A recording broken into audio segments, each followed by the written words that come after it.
What's up everyone, it's a knife style here, and today I'm going to be doing my full review on the Reeve knives Sebenza. And this is my particular version with the Insingo blade. This is the large Sebenza with black micarta inlays. So if you are a normal viewer of my channel, you might be clicking on this video and thinking, why is he doing a Sebenza review? He talks about this knife all the time.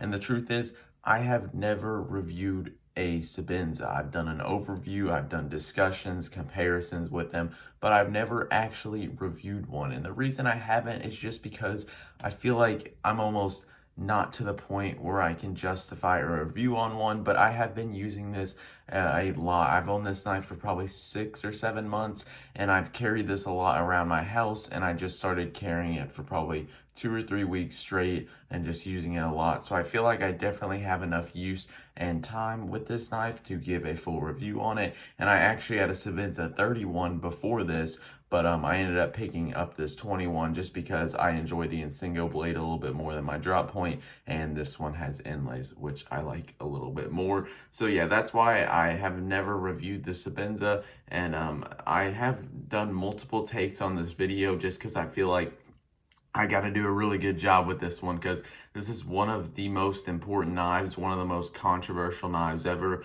A lot of times when you see people talk about Reeve knives, they're either they either love them a lot like I do, or they just kind of bash them. That's usually how things work with fanboys. There's the fanboys and then there's the fanboy haters. And I think that I fall somewhere in the middle because I'm not afraid to say something wrong. But sorry about the rambling. Let's get on with this video. So let's talk about just the anatomy of this, and I feel like it's one of those things where if you just hear this little part, you're probably going to click off this video and be like, man, that guy's dumb. Why would you ever spend that much money on a knife? But let's talk about it. So this blade, like I said, the Insingo blade shape, it's a stonewash blade, and it's an S35V in steel. It's a titanium frame lock with black micarta inlays.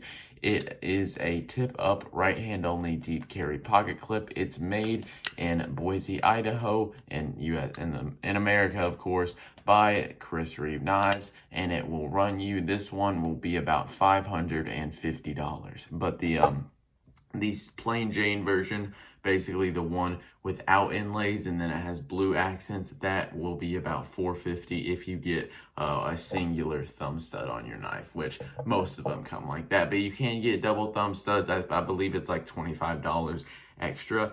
So yeah, that is a large price tag, but hopefully I'll be able to explain myself why I think this is one of the best knives ever. So first, let's talk about the looks. And the looks of this knife are they are very, very good for me, because I feel like this is a knife that sometimes people look at the Sebenza and they're like, man, that is a classy knife.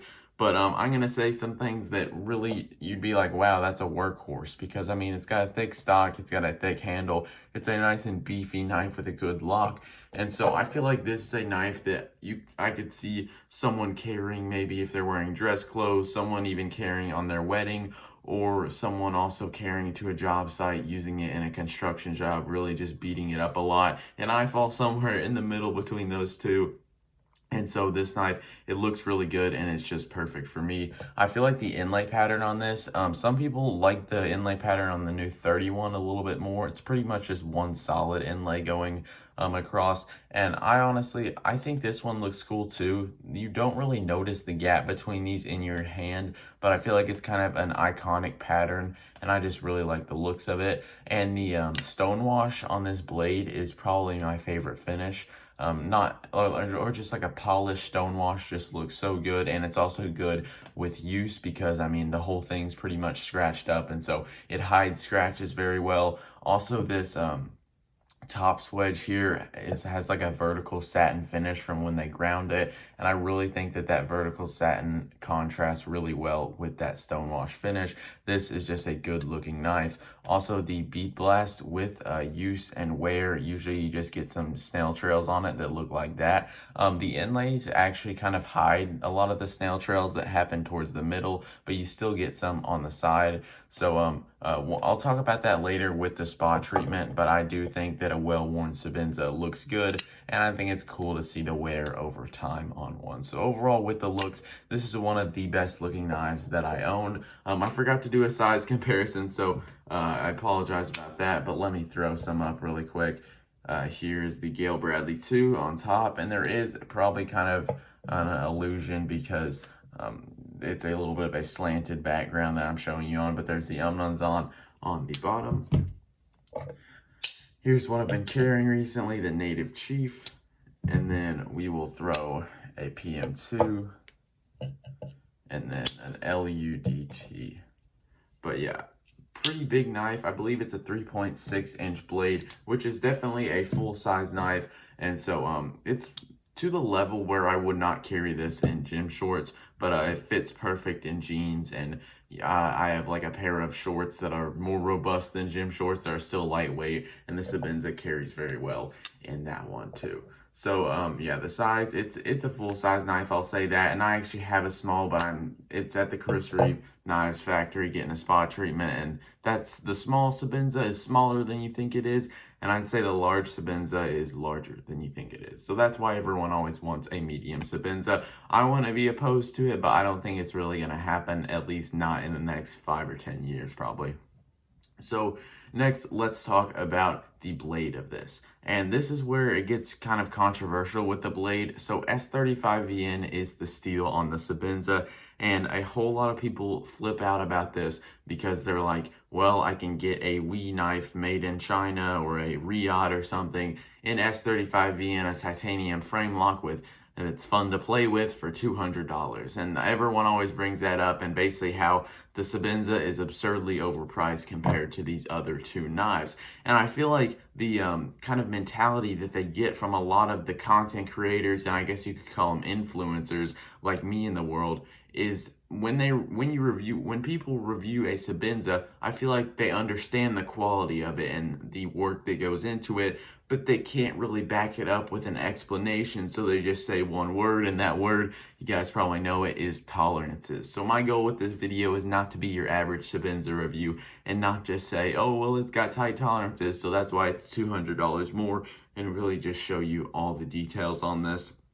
Sorry, I got a little off topic. S35VN, the controversy behind it is just not the most high-grade super steel ever, and a lot of people would expect that for a knife of this caliber. One cool thing about it is Chris Reeve actually kind of helped in the idea behind S35VN. I'm not for sure on the details, but I am pretty sure that he wasn't like in a lab mixing all the chemicals together making the steel. I think he just or basically his older Sebenzas were an S30V, but there were getting reports from customers that it was a little bit chippy. Now, I don't think S30V is very chippy, but he switched to S35VN, which is just a little bit of a tougher steel. And that makes sense because when he designed this, you know, he's trying to make a knife that will last forever. And so if the blade breaks on you, if you're prying or something, that's not the best. I mean, they'll help you out and get you a reblade, but it will cost you money, and obviously, I think you have to do a lot to break this blade.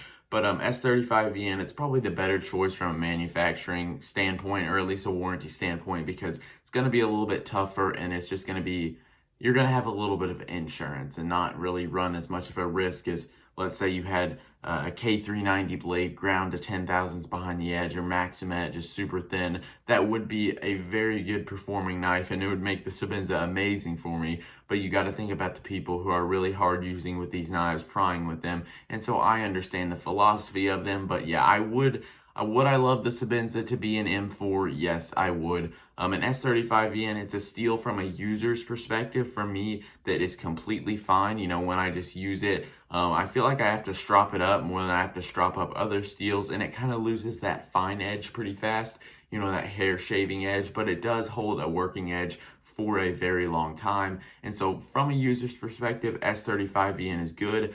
From a sharpening nerd, and I guess kind of a steel nerd's perspective, it's not my favorite, just because even though a lot of people say, oh yeah, it's easy to sharpen, it just doesn't come off my stones as crispy as something like S90V or M4, which these are very hard steels to compare it to, but also I feel like steels like S30V kind of feel better off sharpening than S35VN does. So I guess my final conclusion on the steel is that it's good. I like it. From a user's perspective, I have no complaints, but I would like to see more just because I am a steel nerd. But reasonably speaking, I don't need any more than S35VN. And one thing that kind of makes me laugh a little bit is I feel like a lot of people that complain about S35VN on the Sebenza, I'm not saying all people, but you know, a lot of people do. They seem like the people who care more about fidget factor than cutting performance. It's just like they're flaming a knife for having steel that they will never even reach the full capabilities of.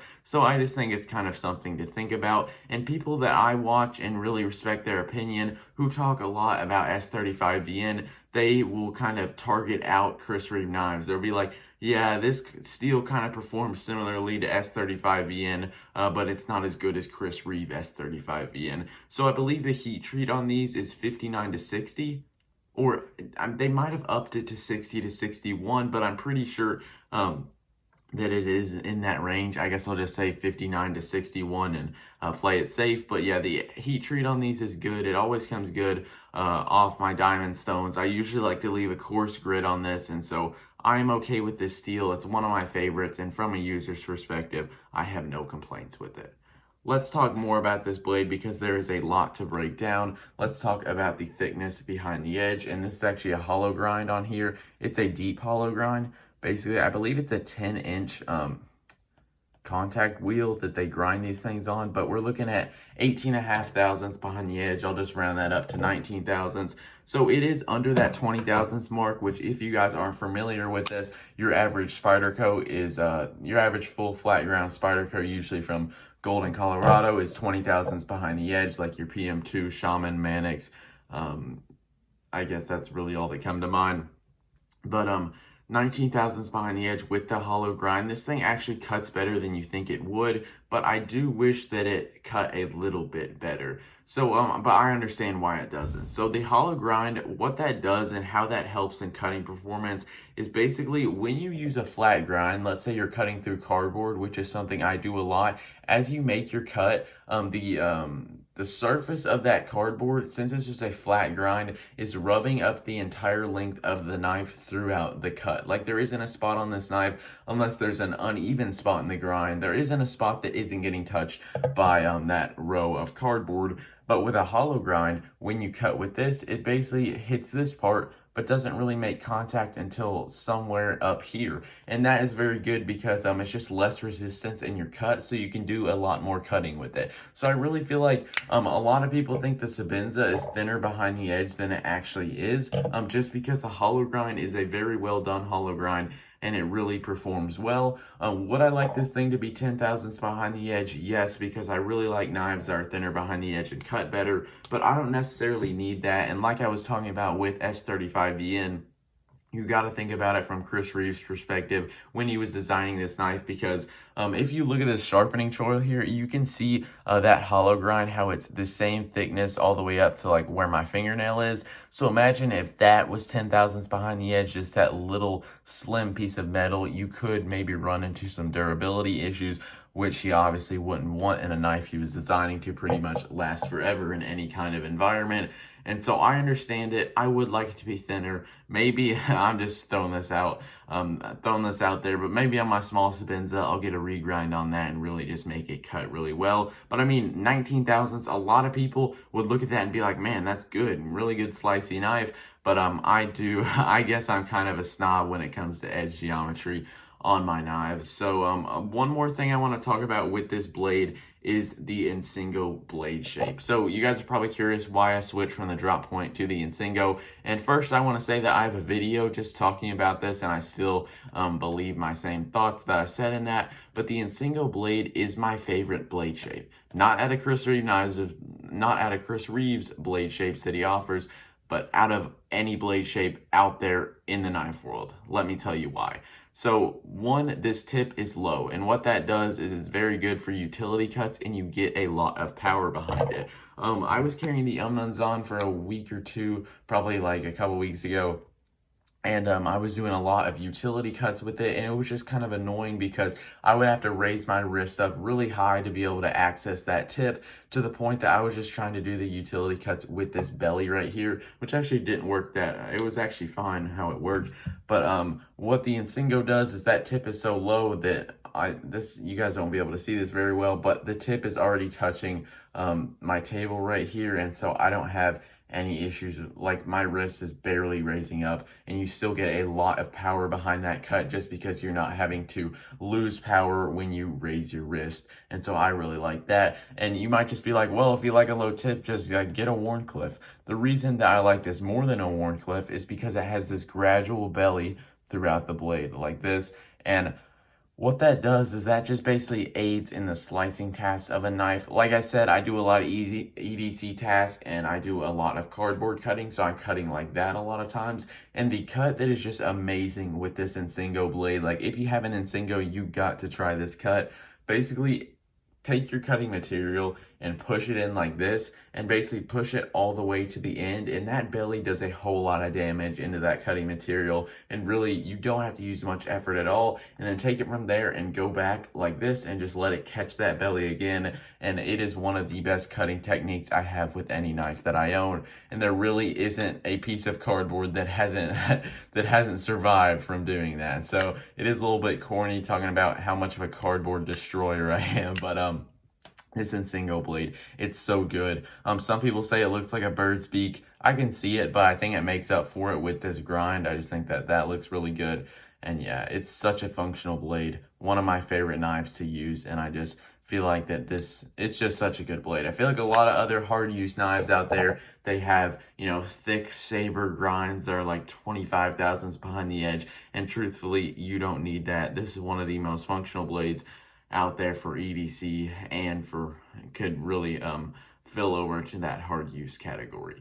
So the next thing I'm going to talk about here is something that I usually don't do in my normal reviews. I actually have a whole list of notes here on just little attention to detail points on the Sebenza, and this is really cool. So let me talk about this really quick. So first one, the crown spine. It looks good. I really like crown spines. It shows effort and attention to detail, and I just think that it looks nice and feels comfortable in my hand. I don't really know anyone out there that doesn't like a crown spine unless it's on like a bushcraft fixed blade when they want to strike a fire. But honestly, you might be able to strike a fire with this Insingo swedge. If you have done that, please leave a comment in the comment section. That would be cool to find out if you could. I don't really plan on it just because I don't really see the point in doing that, but it could be capable, and I really like that about it. The next one that I want to talk about is swedge grind. So this is something that a lot of people kind of appreciate but don't appreciate as much as they should. So I've already talked about this swedge a lot, but let me show you a swedge on a knife that it's still good, but it's not as good as the Sebenza. So this Hogue Deca, it's kind of harder to see because it's a coated blade, but there is a big top swedge up there. But as you can see, it doesn't go all the way to that tip. Maybe there's a little bit that does, but it kind of just stops up front. But what you can see with the Sebenza is this thing goes all the way to the tip and doesn't really get that thin. So it's almost like a secondary point when you're looking at it like this, and it just looks really good. And same with the other side. Also like that. And if you look right here, these are both perfectly even swedge grinds, and you really have no issues with that. A lot of times on custom knives, you really don't even get that. Now, some of them are hand ground blades, which I think you got an excuse for having a little bit of off-centerness on a hand ground blade. But I mean, you are getting such excellent fit and finish on this, and it isn't just like I got lucky on this one. If you look at my Untitled, just the harpoon swedge on this, it's still the same. They both meet up at that tip, and it looks really good. And just, it's such a good looking swedge, perfectly symmetrical on both sides. So I think that's something that you guys can really appreciate. And honestly, a lot of people in their free time, they play with their knives, opening and closing them kind of like that. I find myself with this knife in my free time, I will just be looking at this swedge right here. Kind of creepy, but yeah, it's just very good looking. If you have an Insingo, look at it like this. I don't think that's going to show up on my camera just because it's kind of hard to get a focus on there. But it looks really good just seeing all of those different grinds meet up in the same spot. It's really, really cool. And that tip's also very good at piercing. A lot better. I have a Griptilian in this similar blade shape that it's kind of a thick tip. So I really like this Insingo blade. It's a great blade grind, and the swedges are perfect.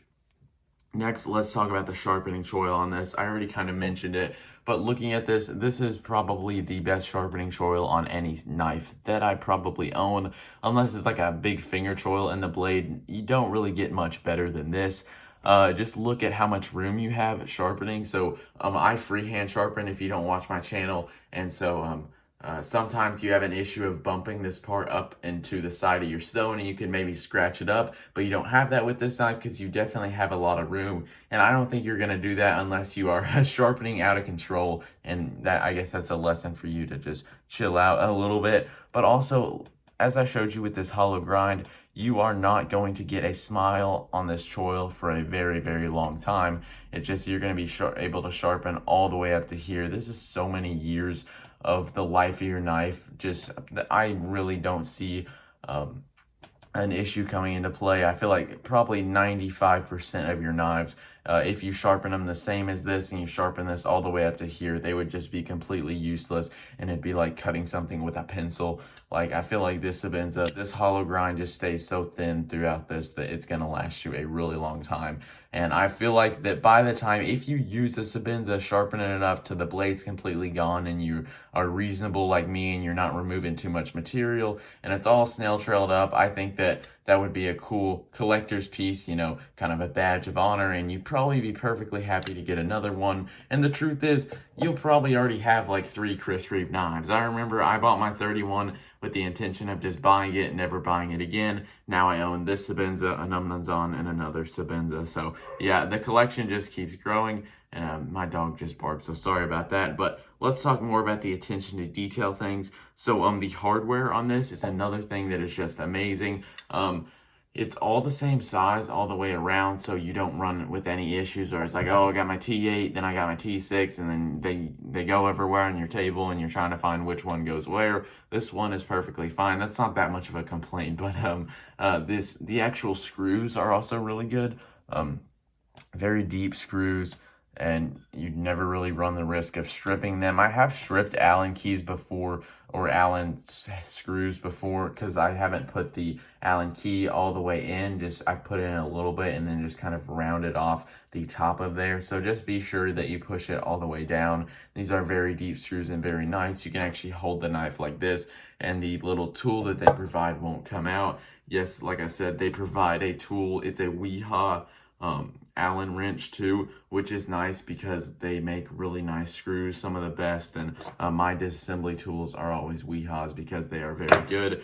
And also I think it's a 5/32 size of the Allen key, so that is really cool. And I just think it's cool that they encourage you to take apart your knives, because a lot of companies out there, I mean, personally, if I was running a business, I don't know if I'd trust Knife Lover 99 to rip apart my knives and start hitting sandpaper on everything. I don't know if I'd trust that, but Chris Reeve knives, they really do let you do what you want to do with these knives. Don't bring sandpaper to your Sebenza. That's a good that's just a good thing to keep in mind. Oh, that's one more thing I want to talk about, the pivot bushing system. This is really, really cool. So a lot of people just kind of think of the pivot bushing and don't think much about it. So basically what the pivot bushing does is it's a little bushing in the pivot. Wow, so I can't get this knife to stand. It's just a little bushing in the pivot that basically lets you screw this screw down to a certain point. So when you put back together a Sebenza, you'll screw this down pretty much as you can. You know, don't over tighten it. I believe that they say from the factory they tighten all their screws to each 8 pounds, which obviously you can't just tighten something and be like, oh yeah, that's 8 pounds.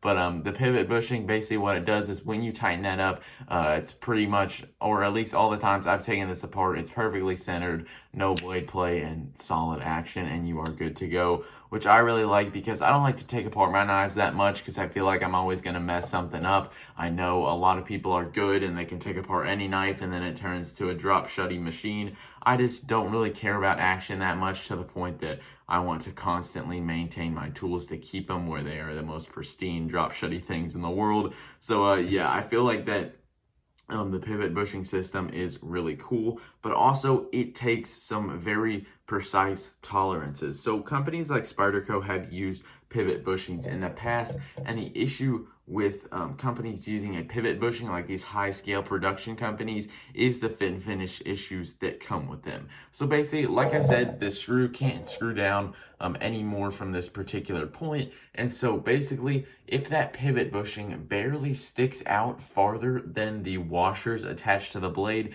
there will be some blade play because there is a gap between the pivot or a gap between the washers and the titanium. I hope that's making sense. So basically, you have to either get, I guess the washers can be thicker than the pivot bushing and it still work, but basically the washers, the pivot bushing, and the blade have to all be, or basically the washers and the blade have to be the same width as the pivot bushing, or else you are going to have some blade play on there, which is actually really impressive. And this sleeved stop pin right here, that's actually precision lapped, unlike the one on the 31. The 31 is just machined. Basically what this does is this has to be the exact same height as the pivot bushing and the screw here. Basically, if this was a little bit taller, that pivot bushing wouldn't allow you to tighten it up anymore, and basically you would have a little bit of blade play if this was just a hair taller than this one. So that is really cool. I really like the detail and fit and finish on that. And yeah, it's just amazing. Oh, and that's kind of probably a big reason why the blade is so tightly packed in here. A lot of people just look at it and say, ooh, tight tolerances, but those washers are very thin and mixed. They just had to fit perfectly with that pivot bushing. And I think it's something amazing and impressive. And if you're bored, just take apart your Sebenza and appreciate the complexity of it, but also the simplicity of it. That's something I want to talk about. I feel like when I originally got my Sebenza, I said, it's almost like they just took the most basic knife, the most basic format ever. Almost like if you Google knife silhouette on Google, you get something that looks probably similar to a drop point Sebenza. But they took that, the simplicity of it, and just absolutely perfected it and took attention to detail in almost every way possible. And I really feel like that it's just gonna... I feel like I'm probably going to be looking at this in 10 years and I'm still going to find more just attention to detail things that are amazing, especially when it's just a pocket knife. So I think that that is very cool. Another thing I want to talk about is the lock bar relief. This is something I don't see many people talk about very much, but look at this. So on a lot of times on your basic frame lock, let me get my ZT out of my case really quick. Sorry, I wasn't prepared for this. But a lot of times on your basic frame lock like this, you will have a lock bar relief just kind of cut out right here. And the reason that Chris Reeve did his like this is because a lot of people complain that if this is really thin, the thinnest part of the titanium or the thinnest part of the metal is always the weakest part. And that does make sense. Obviously, I'm not like arguing with that. I agree with that terminology. And so but I've never really seen a frame lock break right there. So anyway, what I think is cool about this is he basically just it's almost two curves that go like this and then one almost apex, kind of like the McDonald's symbol right there in the middle. And what that does is that just creates another point of strength. And I really don't think this knife could ever break there because it'd have to break in the center of one of these two spots, which really, it cuts the leverage that you have to need, or it almost doubles it because you don't have that spot in the middle. So I don't think that you're going to break this at all. And I think it's just a really cool attention to detail point on there. And it just looks great.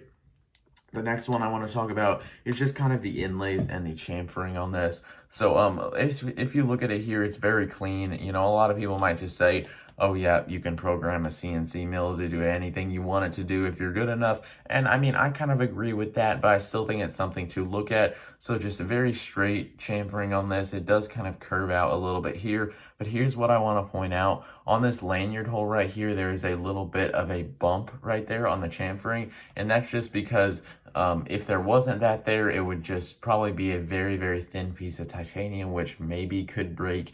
I don't really think a lanyard hole could break very hard unless you got a very thick lanyard on this, which some people probably do.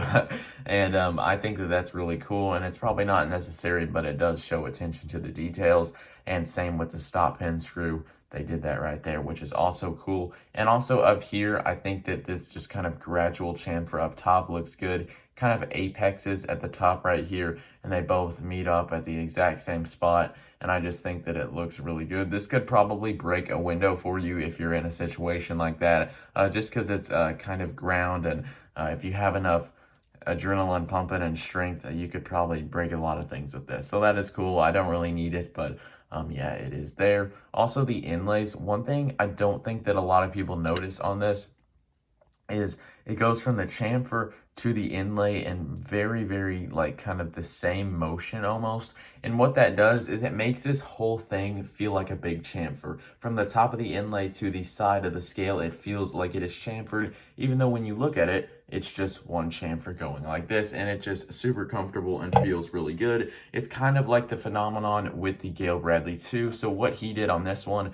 is Gale Bradley wanted to design it to shadow box these liners. So even though these are pretty much flat scales, this sticks out a little bit, which kind of creates almost what feels like a chamfer but doesn't look like it. And so that's kind of what happens with these inlays right here, and I think that that is really cool and a really nice feature and touch to it. Also, the inlays on this are pretty much perfectly fit and finish. I mean, they are just perfectly fit in there. No issues with that at all, and they also look really good. No gaps that I can see. Obviously, you can feel a difference between these because they are raised off the titanium. But yeah, very good work on these inlays. And they are put in this knife with a very strong adhesive. I don't know, I remember hearing about this, but it's to the point where if you heard what the adhesive is usually used for, you'd probably be impressed. All I know is it's really sticky glue or tape, one or the other, to the point that you can't switch out the inlays on this. You can't be like, I want wood inlays on this. They won't do it because there's a good chance that the inlays could break off. So that is also really cool. And yeah, some people think that these are just glued on, but no, they are cut out on the inside and then glued on. So yeah, really nice fit and finish on the chamfering and on the inlays. Next, all this titanium is surface ground. Basically, they flatten it to the same kind of thickness for every single one of them. So I've actually seen someone on the Chris Reeve Knives Facebook group, they took a right-handed model and a left-handed model and took the show side of both and put them on each side. And I mean, obviously there was no lock because there's no lock side on the knife, but it worked just like a double detent slip joint, which is pretty cool that the fit and finish is on par to that level. And that's something that you can't say with a lot of other knife makers out there. You know, sometimes you have to make specific adjustments to each one, even though they're a little bit smaller. This one, it's like, all right, I need a reblade, and I pretty much, I've never gotten a reblade, but I'm almost positive that it will work pretty much with any knife. Obviously, you can't get a right-handed reblade on a left-handed knife because the grind of the lock face would be flipped for a lefty one. But I really think that it's just it's just cool how precise they are, how precise their measurements, and I guess the word tolerances come in, that these are all the same size. There's a whole lot of attention to detail and surface grinding. Same with this stop pin, precision lapped. It's just very impressive and very nice to kind of marvel about. Now, it's not something that's going to make you pay $250 extra for because it's all surface ground, but I do think it's cool from like a knife nerd's perspective. One more thing, or I guess two more, the jimping on this is very simple, very effective, and very useful. I really like it. It's not very deep at all, and so you can run your thumb across that, no issues at all, and you honestly don't really feel it that much unless you really try and use it and bite down in there, and it actually does work a little bit. I hardly ever use this grip with my knives, so I usually go like this or like this. But yeah, the jimping is good just because it's not much. A lot of knife companies like to put jimping in weird spots like this and like this and like there, and I just don't understand it. I don't think that it's necessary, and the lines of the Sebenza allow that you don't need any extra jimping all around. And one more thing, the warranty for Chris Reeve knives. So it's not really the warranty I want to talk about, because a bunch of people probably are like, well, the best warranty is one that you never have to use. And I agree with that statement. So what I want to talk about is the spa treatment of these knives. So basically, I actually have my small Sebenza 21. Oh, I already said that. Sorry, I've done multiple takes of this video, so everything kind of blends through for me. But basically, they will reblast these handle scales. So as you see these snail trails right here, those will these will look brand new, feel like they're factory fresh, and also look really good. They can't get scratches out of the blade. Actually, they can re-stonewash it, but you're gonna be removing material from it behind the edge, so I wouldn't really do that. The hollow grind would help, but if you do that multiple times, probably not gonna be the best thing in the world. for your knife blade. But yeah, they can get all these little scratches out here, which honestly, from my perspective, I kind of like them. I think, but where I think that is good, let me talk about that, is because having the spot treatment option is what made me carry this knife. If you would have told me when I first started the whole knife world, oh, you're going to have a $450 knife, I would imagine it sitting in a display case and me only touching it with gloves on and just something crazy like that. I guess $550 knife, hooey. But basically what's cool about this is that it's a $550 knife that I actually use and I'm not afraid to use, just because I know I can get it shipped back to the factory. They can get it all reblasted and looking brand new. But one interesting thing is, if you have that mentality, just know that you're not going to want to send that thing back to get refinished. You're going to really like those snail trails, because I think that they do look good. It's just getting over the hump and first starting using it and carrying it and getting it kind of giving it that worn look. So I really like that. Also, if you don't want snail trails, there is leather slips that they provide that you can use. I feel like the bead blasted finish on this kind of scratches up fairly easily. So if you just want absolutely zero snail trails, this is, I mean, it's probably not the best knife for you. Maybe look into some of the ones with the polished or sanded show scales, like the wood inlaid ones, or at least some of the wood inlaid ones. So those help a little bit, but the lock bar is still blasted just because it provides more grip with the clip, and the carburization doesn't get a little bit wonky. So overall, the spot treatment feature is really cool. It's what made me originally carry this knife, which I really like. And one interesting thing about Chris Reeve knives is a bunch of people want to get them, but they don't want to buy a brand new one for a couple of reasons. One, I would highly suggest going to the secondary market for Chris Reeve knives, because it's like you can get some good deals on them. I mean, the prices don't drop that much just because they hold their value very well, and you can still send them back for the spa, but it does encourage you to use the knife a little bit more, because you're like, it already got a little bit of scratches on it, I'll use it. And you don't really go through a honeymoon phase when you buy it used, unless you buy it brand new in box, I guess. But also, one interesting thing is you don't see many user Sebenzas or Umnanzans or Inkosis on sale on Chris Reeve sale pages. And I think that's cool, because it's like, if you use them, and you're probably really gonna like this knife. And a lot of people, they just don't, it's like almost like they can't comprehend how someone could like a knife like this. But when you start using this and really just enjoying it and using it as a proper tool, you honestly forget about that price point, and you just really start to like the knife, and you really don't care if the knife was $700. It's just that good. And so yeah, that's a little something that doesn't really have much explanation behind it, other than you gotta try it for yourself. And I think a lot of Chris Reeve knives fans will say the same as me. So now moving on to this lock. Chris Reeve knives Chris Reeve designed the frame lock, and I think that one thing that's cool about this is one of the best frame locks out there. And I think that's cool because it was the first one, or I know that the Sebenza 21 was not the first one, but I think that's cool because usually when someone invents something, it's like someone else improves upon it, and kind of then it becomes obsolete, just the original invention.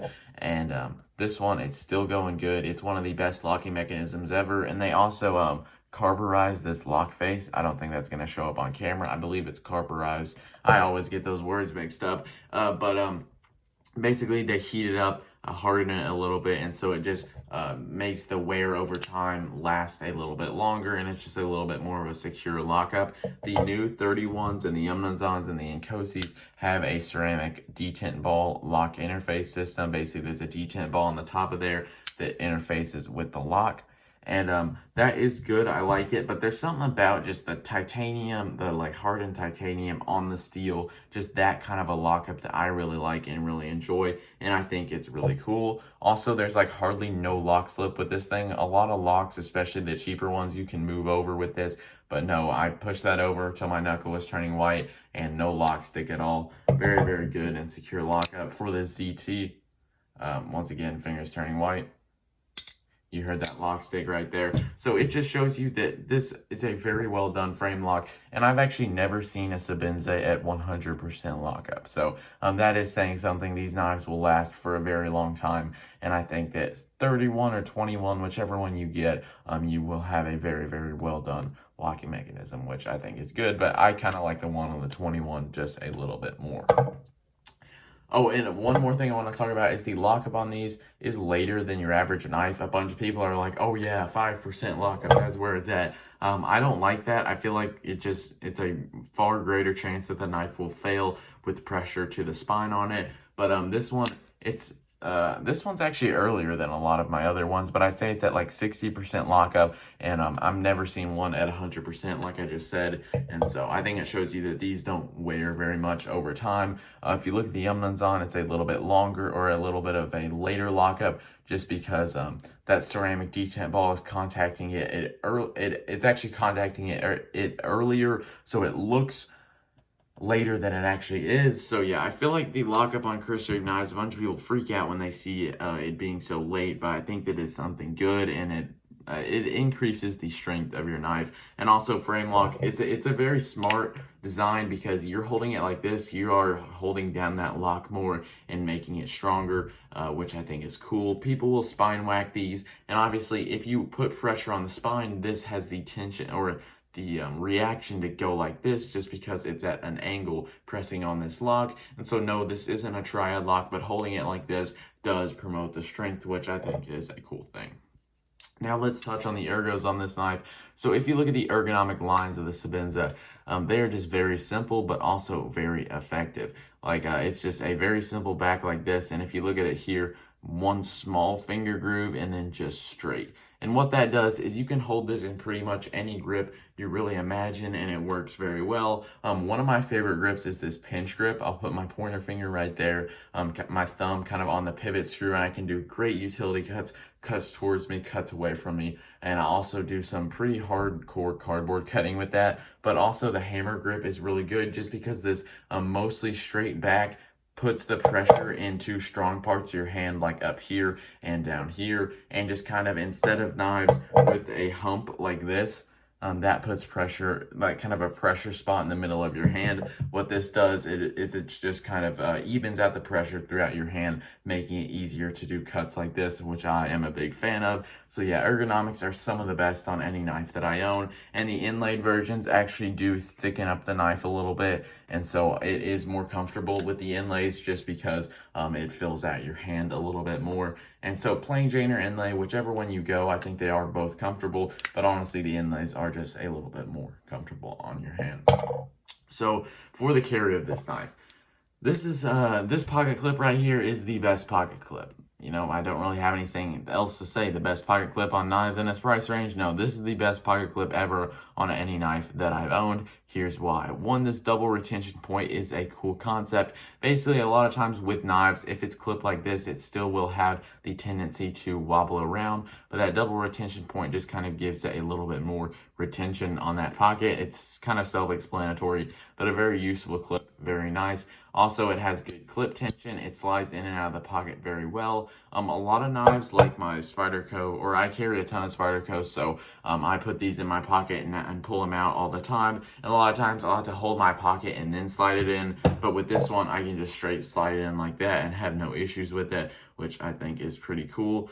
Some people want a deep carry clip. I don't understand the deep carry clip craze. I'm not really trying to conceal my knives all that much, so I don't really have an issue with it. But I think that it also carries pretty deep for a non-deep carry knife, which I do like. One complaint I guess I could see with this clip is that there's kind of a large bill here that sticks up, and I actually have a coat that I wear a little bit, but it has almost elastic at the bottom, kind of like around my waist where it's sit. I guess it just keeps me warmer. But what I did a little test. I zipped that coat up, put it over this pocket clip, and then raised my arms up. I don't know if I'm doing jumping jacks or something, but the coat caught that pocket clip and pulled it out of my pocket. Now, there's a very good chance that it could do that with a lot of my other knives, but it is just something to keep in mind that, you know, that if you have an issue with your pirate clips getting caught on a lot of things, this one could get caught on stuff, which I don't really have that issue, but I did lose my native, so maybe my pirate clip got caught on something there. But overall, the carry, it's discreet. I mean, it is a heavier knife because it's full titanium and there's no milling done to it, but it's just a very, very good knife to carry, and it's not going to be the best summer carry on the beach in shorts and stuff, but it will be good. Pretty much, if you wear jeans a lot, this is a perfect knife for you. And also some slightly reinforced shorts, those work good too. So next category, the action of this. The action on this is very good, very effective, and I have no issues with it. Yeah, I said I have no issues with it. You guys might be like, what are you talking about, man? Because 9 out of 10 Sebenza reviews that I see are people complaining about the thumb studs being too sharp. And personally, I don't understand it. Obviously, if you are putting the knife like this, digging your thumb in there and flicking out like that, it's hard to even do. You are going to just dig into your thumb, but you also do that with every other thumb stud knife out there. So with these thumb studs, I always take it from a lower angle like this. I don't know if my thumb got used to the knife or the knife got used to my thumb. I'm not sure, but oh, that's like words of the wisdom right there. No, this thumb stud's not a problem to me. I don't really understand the whole complaint on it. And this knife, the action on it is not bad. A bunch of people just absolutely take a crap on Chris Reeve knives because they are not like your Riots where they're fun to play with their bearings and their heavy blades and their small pivots and their weak lock bar pressure. I mean, it's just not like that. It actually prefers cutting performance and durability over playtime, which I think, I imagine like a room full of famous knife makers. Like imagine Chris Reeve, maybe Rick Hender, let's throw in Les George, Mick Strider, all those guys, the big three plus a few more, throw them in a knife room, and then let's say they're all drawing up knives, and then someone says, well, what about that knife? What about the people who just want to play with it? I can just imagine all of them laughing because honestly, I still don't get it. Like, if you play with your knife so much, please just buy a fidget spinner and don't talk about the action anymore. I just don't understand the obsession with it.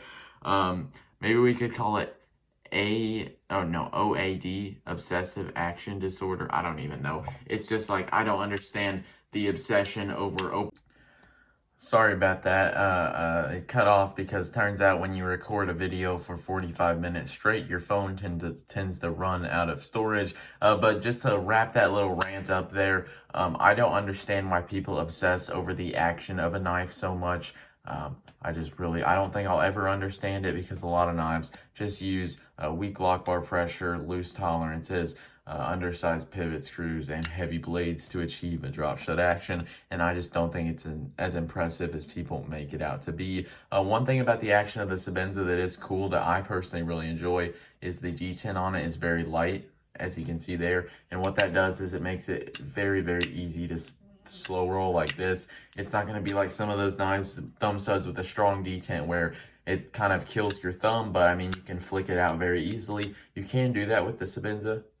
You can flick it out, but it's just not as fast and snappy of a deployment as some people might like. Also, for the people who complain about the action of this, look at this. When there's no lock bar pressure, it drops to my thumb like that. But I mean, it has lock bar pressure on there, so it won't drop shut. But I mean, look at that. I mean, people complain about this action when it's very, very good. And the thumb stud on this, it's just not an issue to me. I don't know if I'm just used to it. Maybe I got strong thumbs. I don't really feel like I have ripped thumbs or something, but the action on this, it's great, it's enjoyable, and I really like it, and I really enjoy it. So we are finally on the last part, the value. I'm sorry that this video has taken so long. Some people are probably going to complain, but the people who are watching really do care about this. Maybe they really just care about my channel. So I really appreciate you guys who stay tuned to watch this. But for the value, is this thing worth $450 with the plain Jane version or $550 with the inlaid version? Yes, it is. Yes, it is. And if you want to know my explanation on that, just rewind this video, or rewind, what am I, a boomer? Click the YouTube, take the thing, put it all the way back to the start and watch this video over again. I think that this knife has so many bests, I guess I could say. Best blade finished, best blade shape, best ergonomics, what else could I say? One of the best frame locks, the first frame lock. So when people talk about their knives that are better than this, it's like, oh, who developed that steel? Who invented that lock on there? Oh yeah, that's what I thought. Best pocket clip, one of the best lock bar reliefs out there. Some of the best inlay work that I've ever seen. I'm not going to say the best. Very good hardware, tools included. I just feel like this is one of the best knives out there.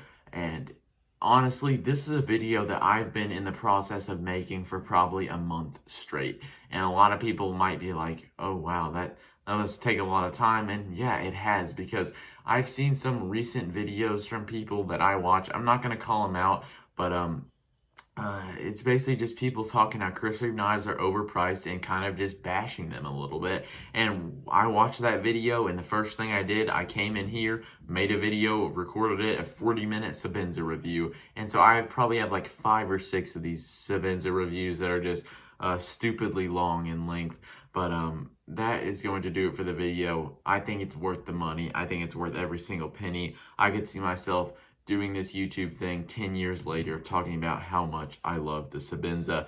So yeah, that's going to do it for the video. Thank you guys for watching. Once again, sorry that it took forever, but I guess sorry, not sorry, because I feel like if I did a 5-minute Sebenza review, you guys would walk away being like, man, that guy's an idiot. He spent $550 on a knife and on a titanium frame lock and S35VN. I can get that for yada, yada, yada.